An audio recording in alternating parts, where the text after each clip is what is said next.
घना जंगल जहां हरे भरे धान के खेत और लहराती फसलें थीं, वहीं बसा था एक छोटा सा गांव, चिरावली। इस गांव में रहता था एक किसान, धनी राम, जो अपने अकेलेपन में भी बेहद संतुष्ट था। उसका जीवन बेहद साधारण था। एक झोपड़ी, कुछ मवेशी और जंगल के बीचों बीच एक छोटा सा धान का खेत, जिसे वह अपनी जान से ज्यादा चाहता था। हर साल मानसून के साथ धनी राम की मेहनत रंग लाती, खेत सोने जैसा लहराता और वह चुपचाप खुश हो जाता। लेकिन इस साल कुछ अजीब होने लगा। आधी रात को जब वह अपने खेतों की रखवाली करता, तो उसे झाड़ियों में सरसराहट सुनाई देती। खेतों में हल्की सी रोशनी चमकती और कभी कभी एक परछाई सी उसके झोपड़ी के आसपास घूमती नजर आती। गांव वाले पहले ही जंगल के उस हिस्से को छलावे की जमीन कहते थे, लेकिन धनी राम ने कभी इन बातों पर ध्यान नहीं दिया था। एक रात जब वह खेत के पास लेटा था, उसे एक लड़की की धीमी सी हंसी सुनाई दी।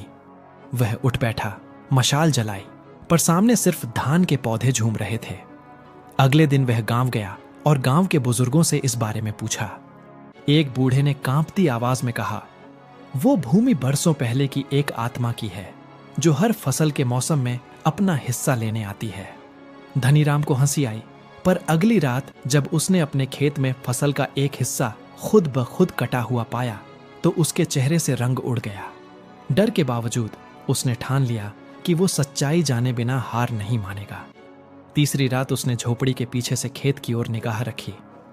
अचानक धान के पौधे हिलने लगे, जैसे किसी ने हवा में उन्हें थाम रखा हो। धनी राम ने हिम्मत करके मशाल लेकर दौड़ लगाई और देखा, एक धुंधली सी आकृति, एक युवती धान के पौधों को सहला रही थी। उसके पास पहुंचते ही वह आकृति हवा में विलीन हो गई और वहां केवल एक मिट्टी की मूरत बची रही, एक ग्रामीण युवती की जैसी लग रही थी।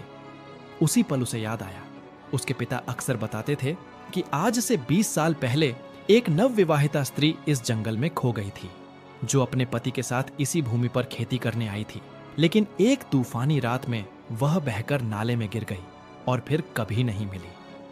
लोगों ने माना कि उसकी आत्मा इसी खेत से बंध गई है।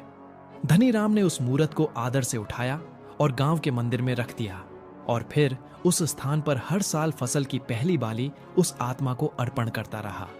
अजीब बात यह थी कि उसके बाद कभी उसके खेत को किसी जानवर, बीमारी या तूफान से नुकसान नहीं हुआ। गांव वालों ने भी कहा कि धनी राम के खेत में मानो देवी का वास हो गया है। छलावा था या आत्मा, यह कोई नहीं जानता, पर धनी राम को यकीन था कि किसी भूली हुई आत्मा ने उसके धान के खेत को अपना घर बना लिया था और उसने भी उसे परिवार की तरह मान लिया। यह कहानी जंगल, खेत और एक किसान के बीच उस अनकहे बंधन की थी, जो दिखाई नहीं देता, पर हर बालियों की सरसराहट में सुनाई देता है।